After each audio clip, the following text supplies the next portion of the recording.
Well, it's day 7, and today we're packing our bags and heading to Yokohama. So we've got time for one more hotel breakfast, and then it's out the door.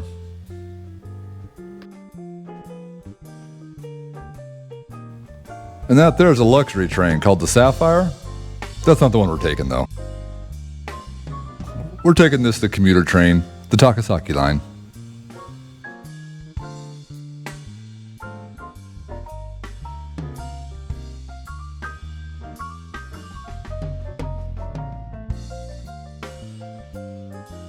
Yokohama is Japan's second largest city, and that also means it's got Japan's 5th largest train station, so it's going to be a little busy from here on out.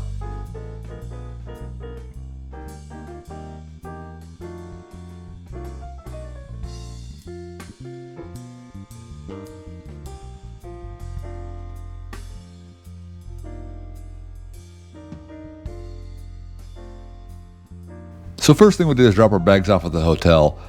For this leg of the trip, I chose Hotel My Stays again. The location was good, the price was great, the room was fine, it just was a little bit small for our taste. We actually ended up throwing our bags in the hallway for most of this part of the trip, just so we could have room to walk around. I'm gonna be honest, it's a little cozy for a family of 4 in here. I'm a little sad that I've chosen the whole week to stay here. Oh well, we'll make the best of it. Let's check out the view from the room here. Oh yeah, I got this nice, beautiful balcony. Ugh, that's scary. Sweet. Got myself a ocean view there. Nice.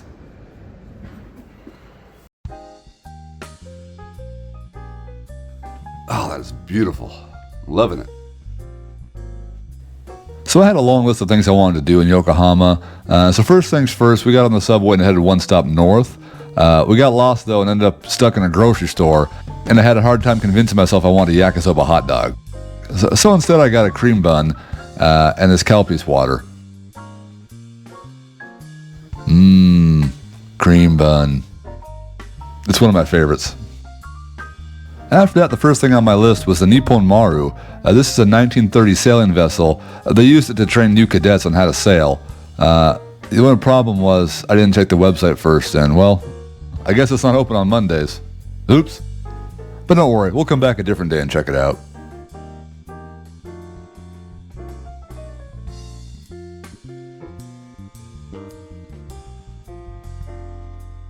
From there, it's just a half-mile walk to the World Porters, which is kind of another shopping mall.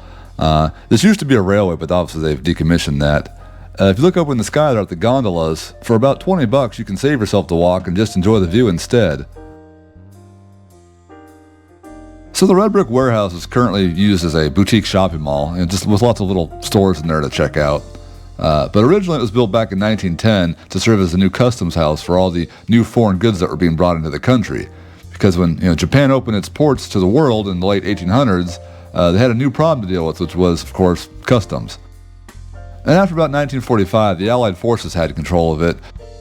They gave it back to Japan's government about 1955, but by then, the world was switching to containerization, so everything was going by containers, and this customs warehouse began to be used less and less.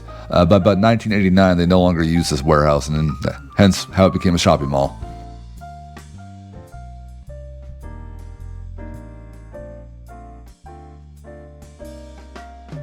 Now, given that it's lunchtime, first thing we did is go to the food court and get some food. Yokohama is famous for ramen, given that it's got a bustling Chinatown. So I ended up with some ramen and some pork shumai, both which of course are Chinese.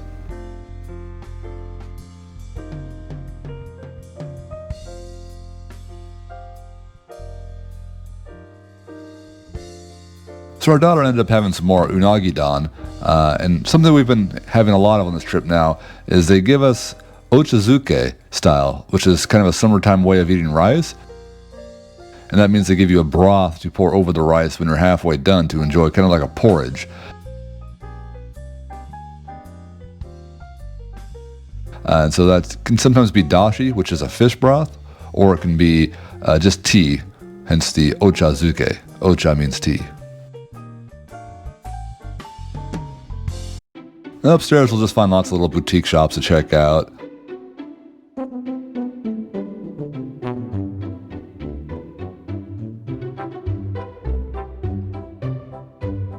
Here they've got some Americana, including Wendy's the garbage can, and Spam the garbage can.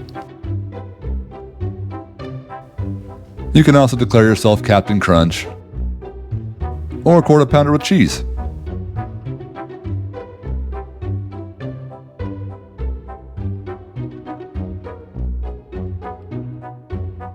And someday some weirdo will buy this Chucky doll, put it by his bed, and actually turn the lights off, and somehow sleep. They had a pretty good gachapon store up there, which I didn't have time for. I really like this shirt, but I regret not buying it now. Wish I could go back.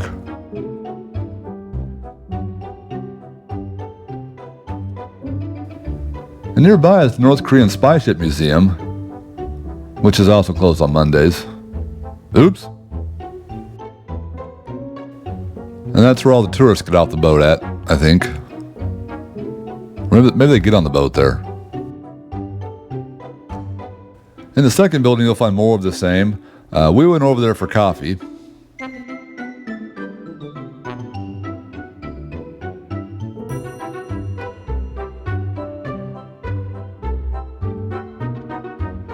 It looks like iced coffee, creme brulee, parfait, and I had waffles for dessert. Because that's a thing here.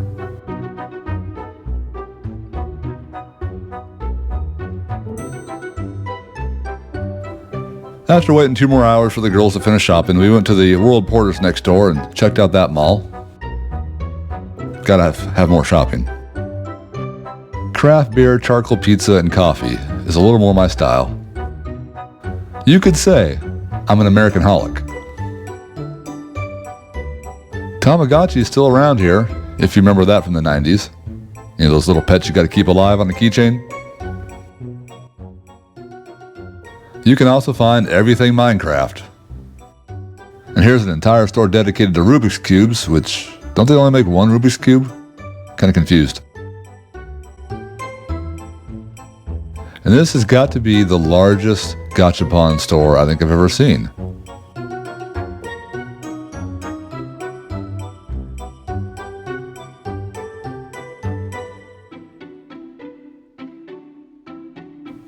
I don't have time for this.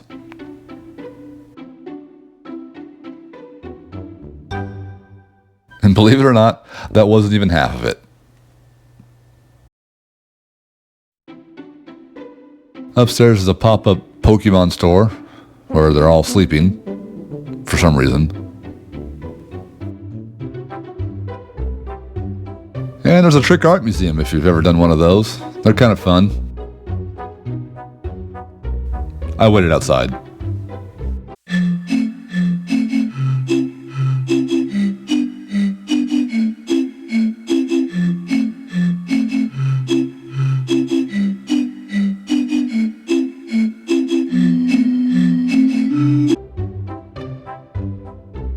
And with the family being tired of walking, we decided to spend $20 to go to a different mall.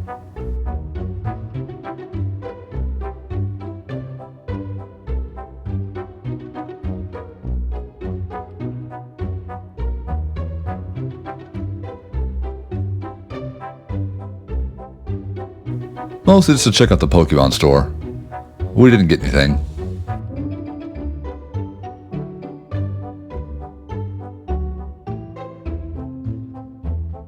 We spent some time in the baby arcade.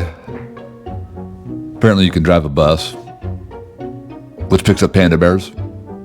That makes sense. I don't really know what's happening here.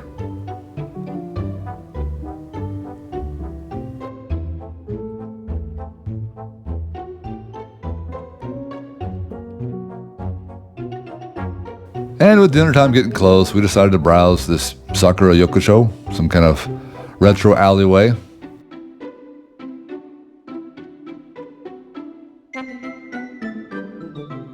We did find some nice looking Hawaiian food. I ended up choosing Boteju, which is a famous Okonomiyaki restaurant out of Osaka.